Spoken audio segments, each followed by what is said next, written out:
All right, if there's no more announcements or happy bucks, we're going to move on to our presenter today. Zeke is a 2019 graduate of Little Falls Community High School. He participated in 2 years of full-time PSEO at the University of Minnesota and is now a student at the UMN, University of Minnesota, Carlson School of Management. When he isn't reading, Googling random questions, or eating pasta, Zeke is either gaining business experience or advocating for the PSEO program. As the executive director of People for PSEO, Zeke is passionate about working to ensure that the value of the PSEO program is recognized by communities across Minnesota. His priorities include clearing up public misconceptions about the PSEO program, pushing for fair PSEO policies, and working with other students to ensure that high schools are following PSEO laws. With a zeal for business and public service, Zeke is excited to be working with everyone to maximize the potential of Minnesota students. Welcome, Zeke. The floor is yours. Thanks so much, Michelle. I'll start by sharing my screen here. So yes, as Michelle said, I'm from People for PSEO. People for PSEO, I'll dive into who we are a little bit later in the presentation, but we are a rather new nonprofit organization. We started in 2018. I was amongst the founding group of board members, and I contributed a lot of time and volunteered a lot of time the summer heading into my senior year of high school, at which point the board decided that we needed an executive director. And so I applied, and I made the case that there's no one better who's better able to share the value of the PSEO program than a current PSEO student. And I know perhaps some of us here might not know what PSEO is, so I promise we're about to talk about that. More about me. Michelle covered a lot. I'm the executive director of People for PSEO. I did 2 years of PSEO at the University of Minnesota. I grew up in central Minnesota. I've lived in Brainerd since I was 2, and then we moved slightly south to Little Falls, which is where I graduated. Right now, I'm an undergrad student studying finance and political science here at the U. And I've been so proud. I've been such a proud gecko dad. A few weeks ago, I bought a leopard gecko. I named it Phi after the golden ratio, which if any of you likes reading about science and like patterns in nature and that sort of thing, you should look into the golden ratio, because it is one of the most fascinating things I've ever read about. That's Phi in the bottom right corner there. And yeah, so this is kind of a little agenda of what I'd like to talk about today. It looks like there was a couple mistakes with it, but first I want to talk about, college, dual credit, and the PSEO program. And at the end, I want to talk a little bit about People for PSEO and what we're doing. And then hopefully have enough time to answer any questions that any of you might have about the PSEO program. All right. So, and by the way, I want to put a little disclaimer in here, in that this is something that if you gave me 2 hours to talk about this, I would talk to you all about this for 2 hours. So I can talk about it a lot. If any of you have any questions or clarifications that you might have as we go through this presentation, absolutely just feel free to unmute yourself and interrupt me, because it's hard for me to keep track of what's going on with the little pictures on the side of my screen and present and all of that at the same time. So please interrupt me. As we all know, college in Minnesota and all across the nation is very expensive. In 2017, 2/3 of all undergrad students took out loans. Undergrad students earning a bachelor degree took out loans. Minnesota ranks 4th in the nation for average student loan debt per state resident. And the PSEO program is a dual credit program that saves the students tens of thousands of dollars of tuition every year. One solution to this problem of college debt and college costs is dual credit. A dual credit program is a program that students can take while they're in high school, where they're earning high school credit and college credit at the same time. Now, there are a bunch of different programs for this. One of them is the advanced placement, the AP program, where students take a really difficult course at the high school. And at the end of that course, at the end of their semester, or perhaps at the end of the year, they take one final test that might be a couple hours long. And depending on the score that the student receives on the test will determine the amount of college credit that they receive for that subject, whether it's chemistry or English or biology. It'll determine how much credit they get, and it'll also determine how well it transfers to different universities all across the nation. International Baccalaureate, IB program, is a multi-year program that promotes problem solving and creativity. It is the smallest dual credit program here in Minnesota. A lot of high schools don't have IB. You have to already be going to a high school that really promotes it. But the credits that you earn through the program transfer internationally. You can go to for example, a lot of European schools will accept IB credits. College in the Schools, CIS, is another dual credit program. Students take a class at the high school, and that class, the curriculum for that class is designed and taken through a local college or university, such as the U of M or Bemidji State University. And so whatever grade students earn in that course at the high school, they get high school credit for it, and they get college credit through that university. And the PSEO program, which is of course what we're going to be talking about today as People for PSEO, is the fourth major dual credit program in the state. Students take a class at the students. Oh, you know what? I accidentally copied what I said for CIS. That's not actually what PSEO is. The PSEO program is where you actually enroll directly in a college or university. You're not taking classes at the high school. You go to the college campus, you're surrounded with college students, and when you take that college class, you're earning high school credit at the same time as you're earning that college credits. One thing that everybody who's interested in learning about PSEO, or who's interested in explaining the PSEO program to other people should know is how the PSEO program is funded. So in the PSEO program, a 10th, 11th, or 12th grade student first applies and is accepted into a college or university. At that point, the state per pupil funding follows the student from the high school directly to that college or university. And the high school keeps only a certain portion. If you go full-time PSEO, the high school only keeps 12% of the state funding for you as a student. So what is the PSEO program exactly? Like I said, 10th, 11th, and 12th grade students can use PSEO to enroll directly in college and earn high school and college credits at the same time. Tuition, textbooks, any other course materials that are required to complete the course are paid for by the state. So if you're taking even like a pottery course, the state will pay for the student to purchase, if they need to purchase equipment for the pottery course, if they need to purchase clay for the pottery course, all of that's paid for. Students can enroll in the PSEO program full-time, as many classes as the college will allow them to. It can be part-time, they can just take one class, and it can be in person or online. Even before COVID, it could be online. So I want to talk a little bit about how the credits actually work. Let's say, and I'll use an example that happened to me while I was in PSEO. I went to the University of Minnesota. I'm taking a 4-credit English course. How it works is however many college credits you get, you divide it by 2, and that's how many high school credits you're also getting at the same time.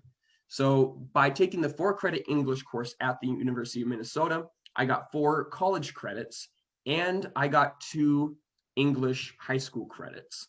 And because my high school is on a semester calendar year, each semester I earned 1 credit of English if I had stayed at the high school.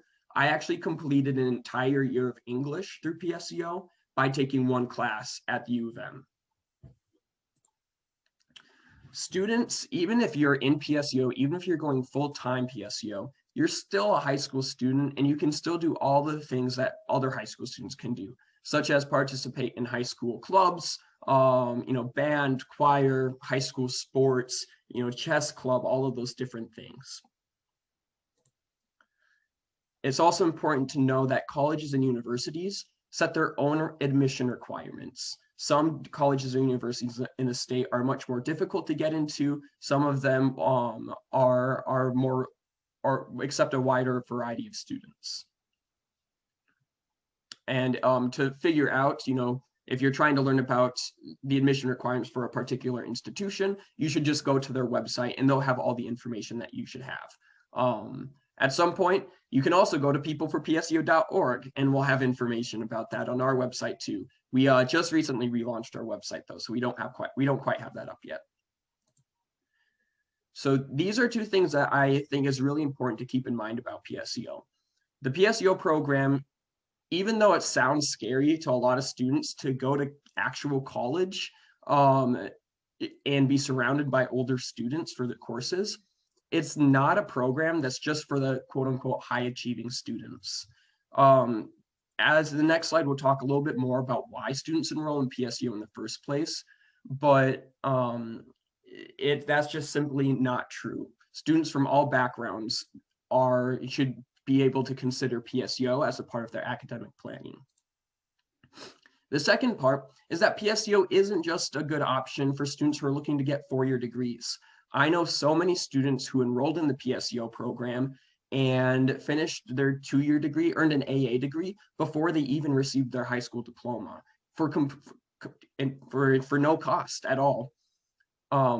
Students who are interested in going to the trades like welding, woodworking, PSEO is a fantastic option for students who are interested in that. Both because a lot of high schools across the state have kind of divested themselves from CTE curriculum and equipment, and because there are a lot of institutions out there. I can think of, for example, the Finishing Trades Institute, which just launched a PSEO program in Little Canada, which is north of St. Paul. There are a lot of institutions that are completely devoted to the trades, and PSEO is a fantastic option for the students who are interested in that as well. So why do students enroll in PSEO? Like I said before, there are a lot of reasons students might enroll that have nothing to do with exhausting their course options at their high school. A lot of students simply enroll in PSEO because they want to save money because college is expensive. A lot of students are looking to have a more flexible schooling schedule. I have a couple friends that did PSEO. They're from low-income families, and so they wanted to be able to work more outside of school and have that more flexible schedule so that they can support their family. Students who don't fit into traditional schooling formats, I've also spoken with students who just, they don't like the feel of high school. They don't like moving from class to class, being forced to sit down for hours at a time. That's just something that they don't learn very well in that format. And PSEO is a good option for to explore if students feel like that. The homeschooling community is a community that takes great advantage of the PSEO program, of course, for obvious reasons. And then students who have exhausted the course offerings at their high school, of course, PSEO is a great option for them as well. But it's really important to keep in mind that those students are not the only ones who do PSEO. Anecdotally, coming from a small rural community, I can also anecdotally say that I know people who did PSEO because they're members of the LGBTQIA community. And they felt like they just really felt like they were more accepted in a college setting than they felt like they were back in our high school environment. Despite the benefits of the program, there are too few people know about PSEO. Colleges and universities aren't allowed to advertise the financial benefits of PSEO. That's a reason. Counselors sometimes might convince students that they aren't ready for college level courses, which is another reason. And a recent study actually showed that 97% of the high schools surveyed didn't have up-to-date information on their website, which is actually required by state law. And the reason for that ties back to, in large part, ties back to what I explained at the beginning about how PSEO was funded. Because the PSEO program, the money follows the student from the high school to the college, unfortunately, a lot of high schools don't consistently encourage the participation in PSEO because they kind of see it as money walking out of the door sometimes. which is really frustrating and disappointing, especially when PSEO is obviously the best choice for a particular student. People, oh, something happened here. These are a bunch of pictures I was going to show you all about people for PSEO. Wow, that's three mistakes in the presentation. I'm so sorry, y'all. People for PSEO aims to fill that gap. We are a community, a grassroots organization of PSEO students, of PSEO alumni, of parents and guardians of PSEO students, and then just general PSEO supporters. And our goal is to make sure that every student in the state simply has the information that they need in order to best make use and decide whether to enroll in the PSEO program. We aren't here saying that PSEO is the best option for students who are in high school. We're not saying it's better or worse than AP, IB, CIS, the programs I talked about at the beginning. What we're here to say is that we understand that there's a tension with the funding formula in PSEO, and that it's still an academic option that's really good for a lot of students, and it should be something that students know about. People for PSEO has 3 different program centers: the Student Center, the Registration Center, and the Policy Center. The Student Center, the goal of the Student Center is to create PSEO communities at PSEO student clubs at every college and university in the state and start forming a statewide network. A lot of PSEO students, and this definitely applied to me, a lot of PSEO students don't really feel, and there's really weird gray area between being at their high school and being at their college. When I decided to enroll in PSEO, I actually had a lot of people decide that they weren't friends with me anymore. Sometimes it was kind of a loyalty thing where they felt like, oh, he's going to the U of M, like he's too smart for us, he's too good for Little Falls. And because of that, I lost some friends, and I got to the U of M and I didn't really feel like I had a community until I met other PSEO students at the student club. What the Student Center aims to do is to make sure that students kind of have a guaranteed social network that they can go to while if they choose to do PSEO. And the goal of the Student Center is also to use peer-to-peer learning to help PSEO students inform other PSEO students on how to strategically use the program to maximize their college savings. The Registration Center is the reason that I'm here today. The Registration Center provides information about the PSEO program to the general community by giving presentations about PSEO, by writing newspaper articles about PSEO, by speaking on the radio. And through the Registration Center, we also provide one-on-one counseling and guidance through the registration process for PSEO. So if any of you know any students who might be interested in doing PSEO in the future, you can reach out to us and ask us any questions you might have about the registration process. If you're trying to decide about whether you want to go to Normandale or Anoka Ramsey for PSEO, we can kind of help you think through the factors that you should be thinking about when you're making that decision. And all of our staff are current PSEO students or PSEO alumni, so we're really well positioned to, we can speak from our own personal experiences as well.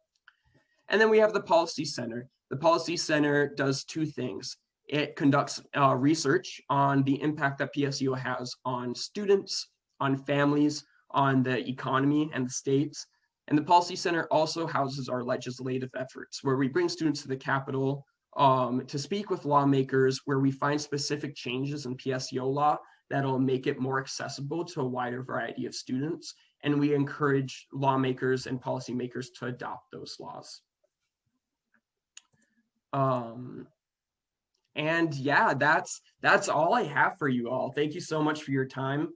I know it was a lot of information at once, and I'd be more than happy to answer any questions you all have.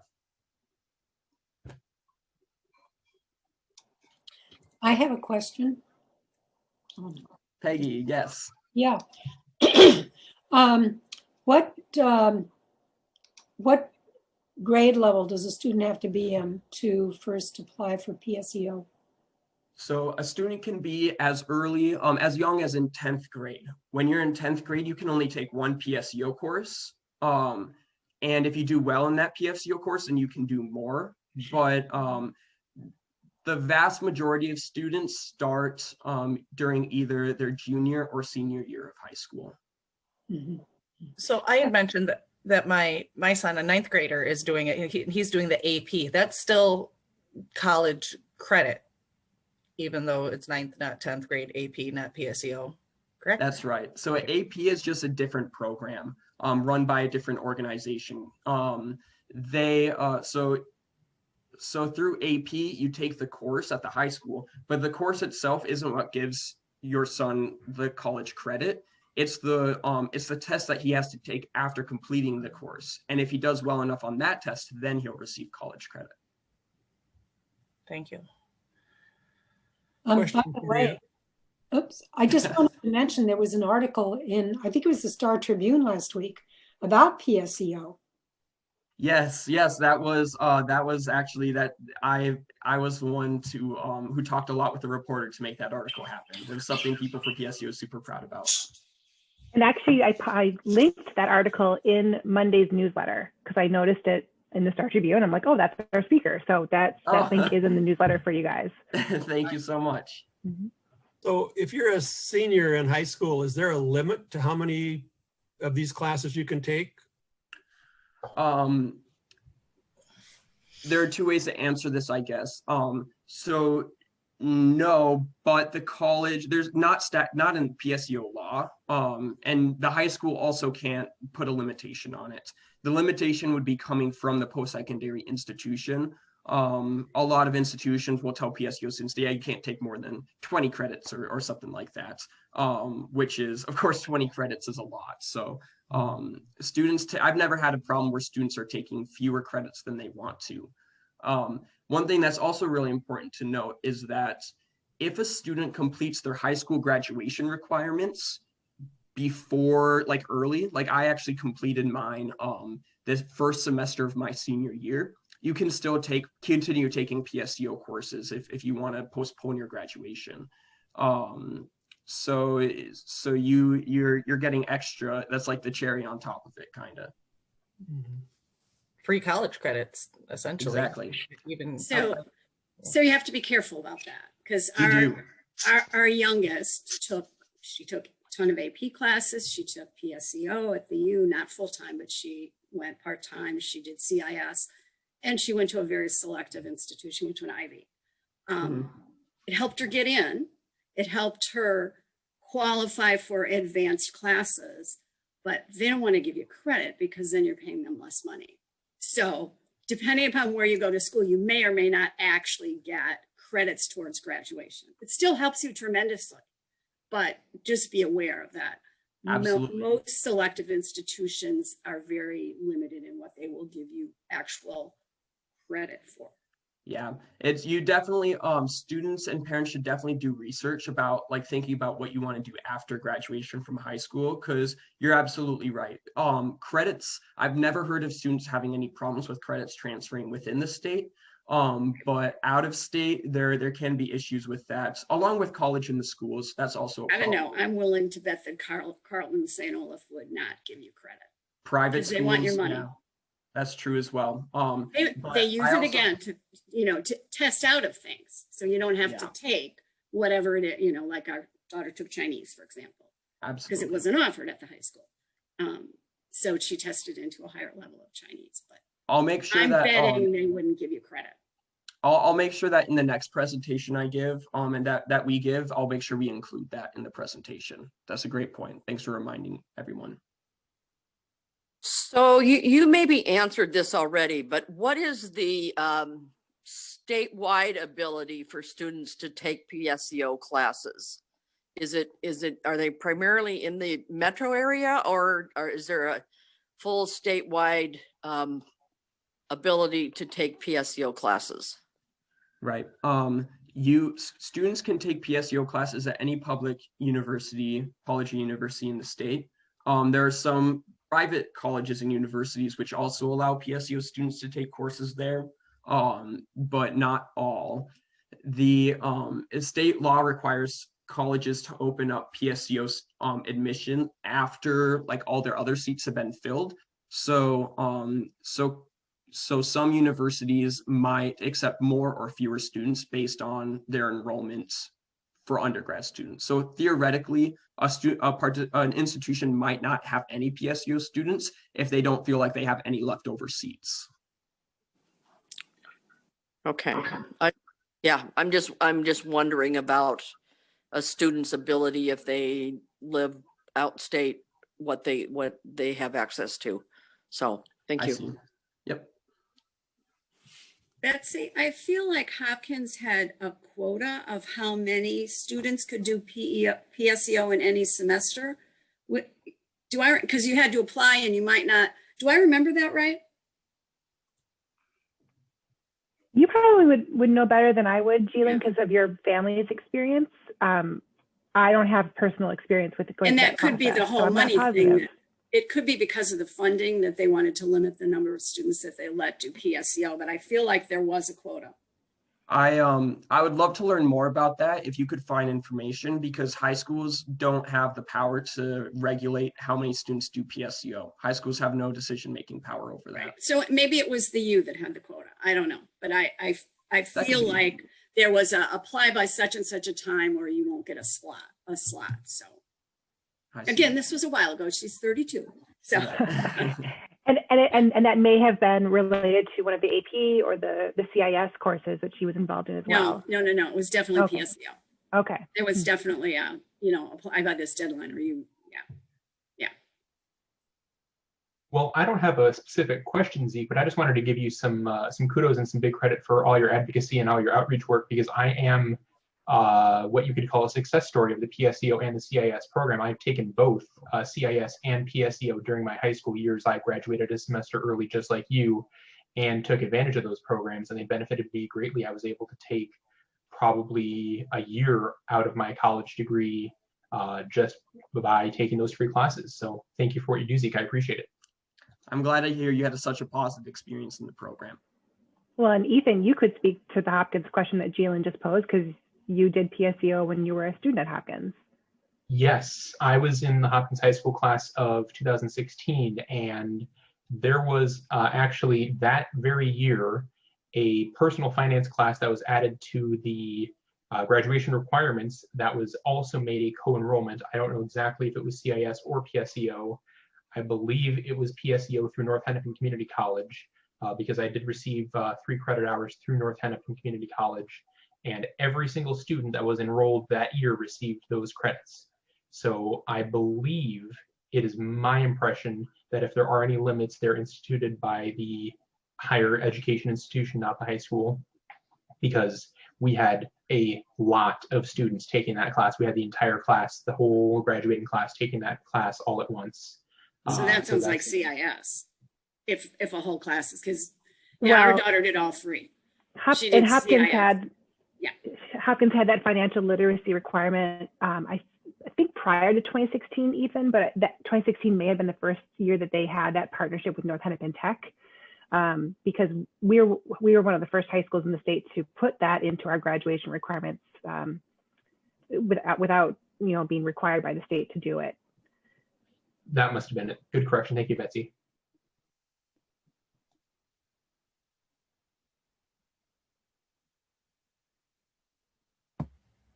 All right. Questions?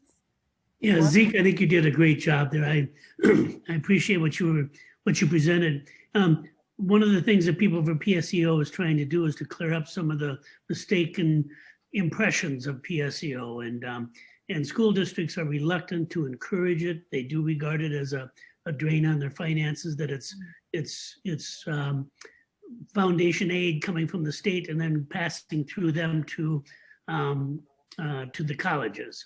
So they've done a lot, like having not announcing the dates that people need to be at the meeting. If you miss the meeting, you can't take PSEO. That happens in a number of school districts. And then also not encouraging it through counselors to say that you have these options, these abilities. And I would say that almost at least half of the websites in Minnesota high schools or school districts have erroneous information or missing information about PSEO. That's part of what Zeke and I are working on. So Brian, is it the high schools that are not interested in promoting it, or is it at the college or university level, or both? I'm not. It's at the district level. It's a top-down thing. If the superintendent encourages PSEO, then his high school principals encourage PSEO. So it's really a district issue.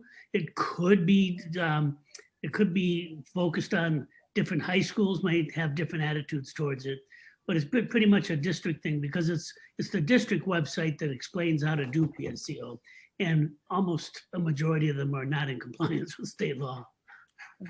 Yeah, how I first got involved with PSEO advocacy in the first place was because my principal told me that I couldn't go to prom because I was in the PSEO program.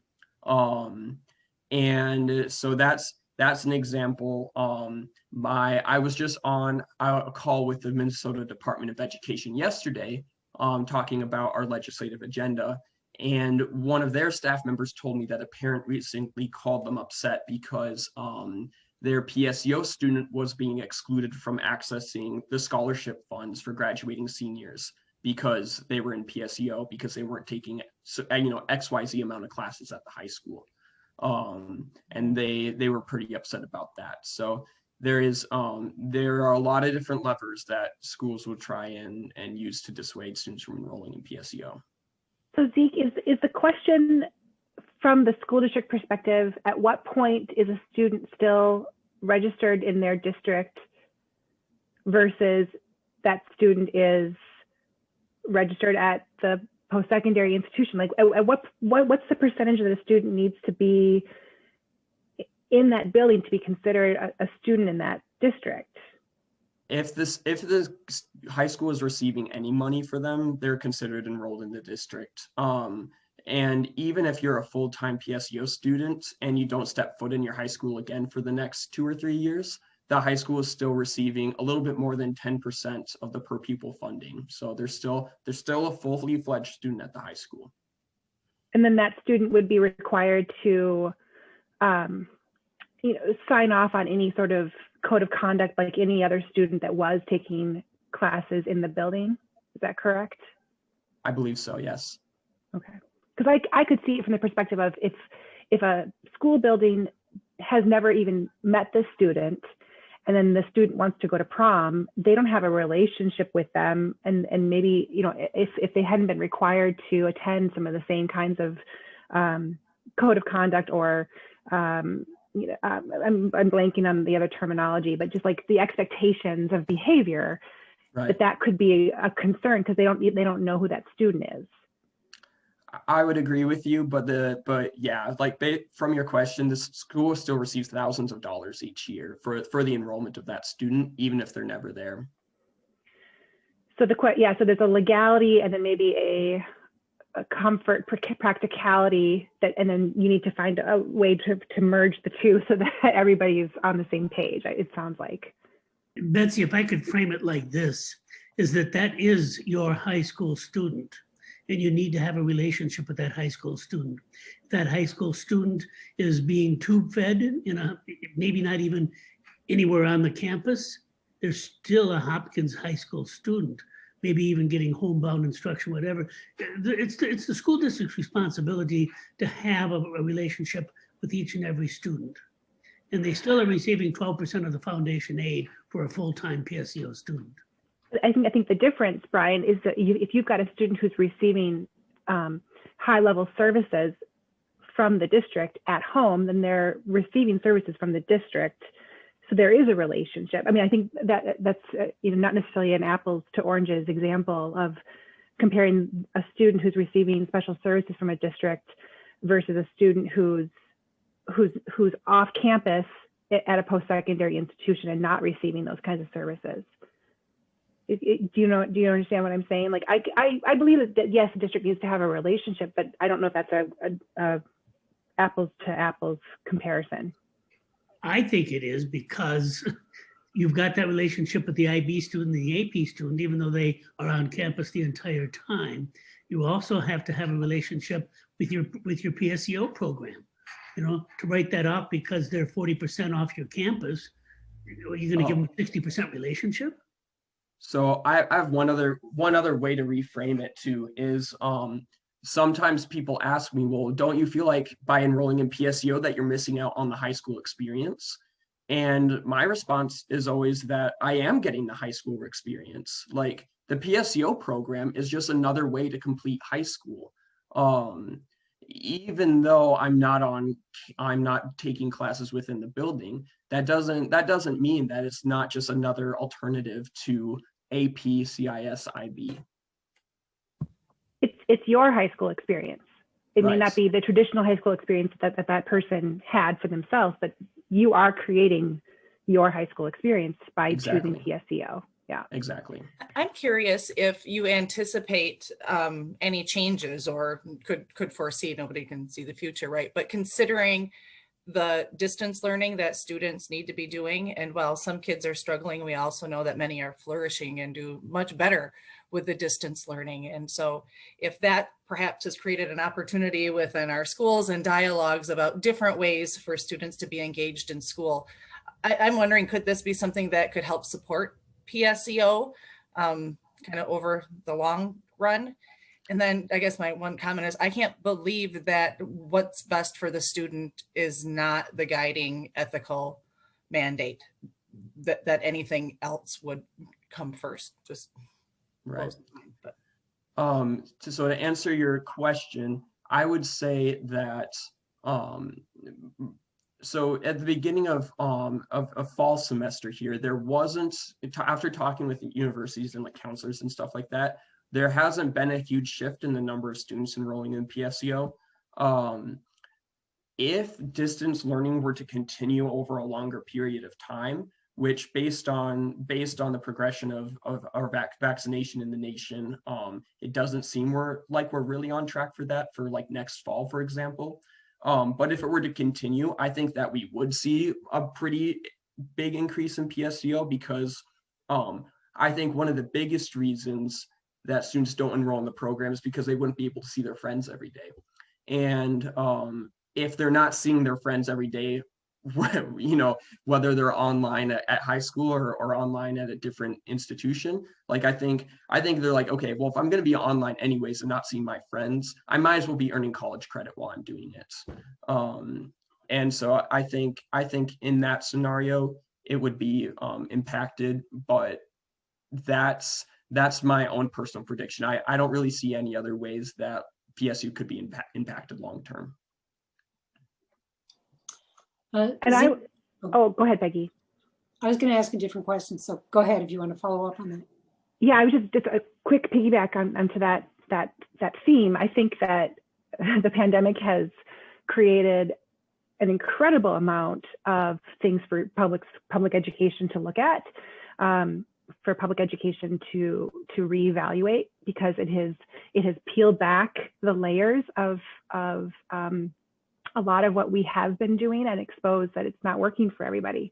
And we're absolutely hearing from students that are flourishing in this digital virtual experience. And so I think that public education as a whole is going to be looking at how do you create more hybrid opportunities for students to be engaged in education like this when we are post-pandemic. And I think that it's, you know, either a public district is going to have the resources to do that, or they're going to lean into options like PSEO that may already have the systems and the infrastructure to support it. Because the conversation has definitely blown up, and I don't think we're going to go back. Yeah, thank you for your perspective on it. This is one of the many things that I think through our COVID experience, shifting and moving and perhaps creating more space for conversations about how PSEO is valuable and should better be promoted within schools and such. It seems to me that anything that can help young people get into post-secondary is good. The attrition rate of, you know, freshmen in colleges is huge. You know, Mm-hmm. to get students in for the first year or two is one thing, but to get them to graduate is a whole nother. These are huge stepping stones. So just fantastic to have this opportunity available. Peggy, you had a question? Yes, I did. You mentioned that you had a legislative agenda. Mm-hmm. What is it? Oh, sure. I'd be happy to share that. Here, let me bring these up.